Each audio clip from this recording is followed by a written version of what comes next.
voyageurs trouvent une circulation intense dont la vitesse est réduite par l'encombrement et que des feux rouges, nécessaires mais impitoyables, contraignent à s'arrêter à de courts intervalles.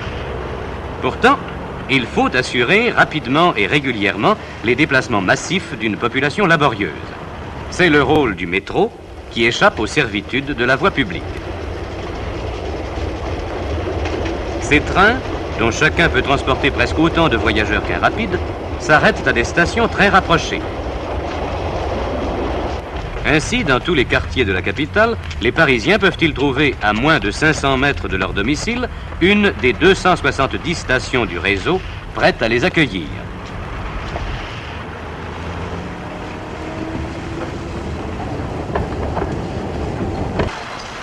Quand il entre en station, après un arrêt rapide sans être brutal, ces larges portes, également réparties sur toute la longueur du train, s'ouvrent automatiquement. La montée et la descente des voyageurs sont donc plus faciles et plus rapidement terminées.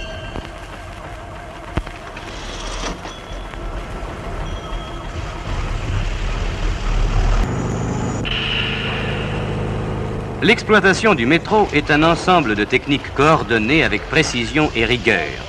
Pour en tirer pleinement profit, les voyageurs doivent, dans un esprit de coopération, accepter de bon gré certaines disciplines inévitables. Il leur faut s'insérer dans une file d'attente, prendre au guichet un billet qu'on doit aller faire poinçonner, emprunter pour descendre vers le quai des escaliers et voir parfois le portillon se fermer devant eux. Mais n'est-ce pas indispensable pour que la sécurité et l'horaire soient respectés? Le métro tient une grande place dans la vie des travailleurs parisiens. Ils y passent en moyenne 1 heure chaque jour. Tout ce qui peut rendre leur séjour dans les voitures plus confortable et plus agréable est donc bien accueilli par les voyageurs. Ces améliorations ont été réalisées avec les nouvelles rames du métro sur pneus qui desserrent la ligne Châtelet-Mairie des Lilas.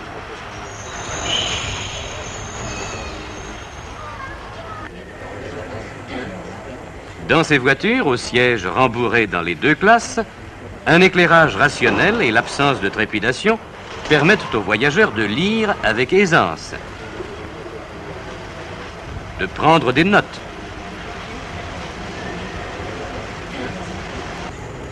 de modifier à leur gré la ventilation et même de converser à mi-voix.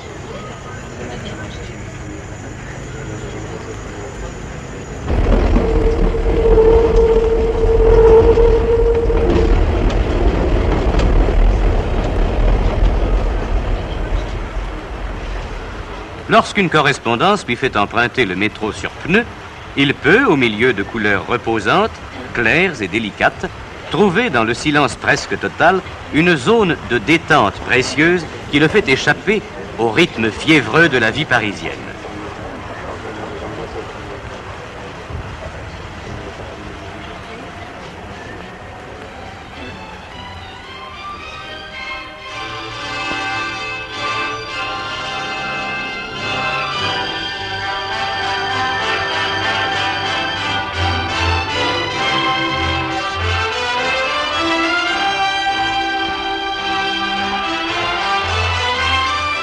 Tous les Parisiens forment le vœu que soit proche le jour où des stations claires et vivantes accueilleront les rames brillantes du métro sur pneus.